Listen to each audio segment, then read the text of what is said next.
Objet, SCP-173. Classe, Euclide. Procédure de confinement spéciale, l'objet SCP-173 doit être conservé dans un conteneur verrouillé en toutes circonstances. Lorsque des membres du personnel doivent entrer dans la chambre de confinement de SCP-173, ils doivent systématiquement être un minimum de 3 personnes, et la porte doit être immédiatement reverrouillée derrière eux.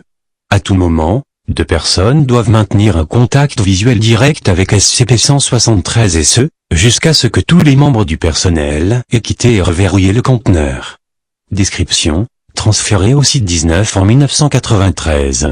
Origine inconnue jusqu'à présent. Il est constitué de barres d'armature et de béton comportant des traces de peinture aérosol de marque Krylon. SCP-173 est animé et extrêmement hostile. L'objet ne peut pas bouger tant qu'il se trouve dans un champ visuel direct. Il est impératif que le contact visuel avec SCP-173 ne soit pas interrompu. Les membres du personnel assignés à entrer dans le conteneur sont chargés de s'alerter mutuellement avant de cligner des yeux. L'objet attaque en brisant le cou de la victime à la base du crâne, ou par strangulation.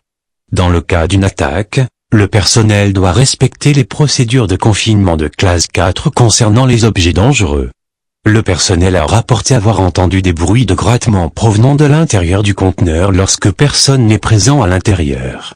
Ceci est considéré comme normal, et toute modification de ce comportement doit être signalée au superviseur en service.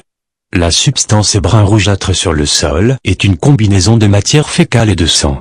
L'origine de ces substances est inconnue. La salle doit être nettoyée selon une fréquence bi-hebdomadaire.